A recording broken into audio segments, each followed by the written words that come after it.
কাজ করেছি।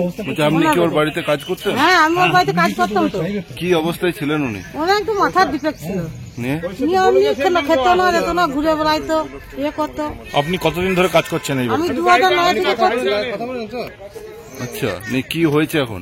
এখন কি হবে, এখন ওই না খেয়ে না দিয়ে ঘুরিয়ে ঘাড়িয়ে যা পেতো কুড়ি খেত। প্যাম্পাস পর্যন্ত একদিন ছিল গো, সেটাও ওর ছেলেকে বলা হয়েছে, কিন্তু কোনো মতেই কেয়ার করে না।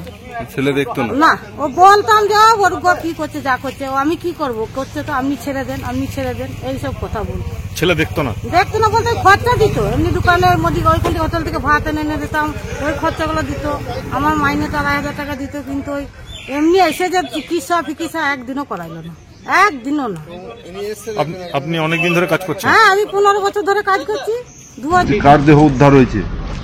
এখানে স্থানীয় একজন নাগরিক অ্যালো স্টিলে কাজ করতেন, বয়স প্রায় 80-র ঊর্ধ্বে। তো উনি এখানে একাই থাকতেন এবং শারীরিকভাবে উনি খুবই অসুস্থ ছিলেন, বাড়ির দেখার কেউ ছিল না। ছেলে বাইরে থাকে, পাড়া প্রতিবেশীরা যেটুকু পারত দেখতো, এবং ওনার ছেলেকে খবরও দিয়েছিল বহুবার, কিন্তু ওনার ছেলে রেসপন্স ঠিকমতো করেননি। যদিও আজকে মরে যাওয়ার পর ছেলে রেসপন্স করেছে, উনি আসছেন এটাই বলেছেন। পুলিশের সাথেও কথা, একাই থাকতেন। কি নাম বললেন ওনার? সুবোধ রঞ্জন আচার্য। কিভাবে জানলেন যে এখানে উনি মরে গেছেন? পাড়ার লোকই খবর দিয়েছে, পাড়ার লোক দেখেছে, গেটটা খোলাই থাকে তো সব সময়, পাড়ার লোক দেখে, মাঝে মাঝে খবর নেয়, দেখে।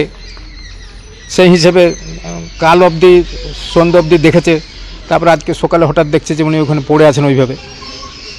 তখন দেখতে গিয়ে দেখে যে মনে হচ্ছে মারা গেছে আন্দাজে। কি কারণে মরলো বলে মনে হচ্ছে? চিকিৎসার অভাবে,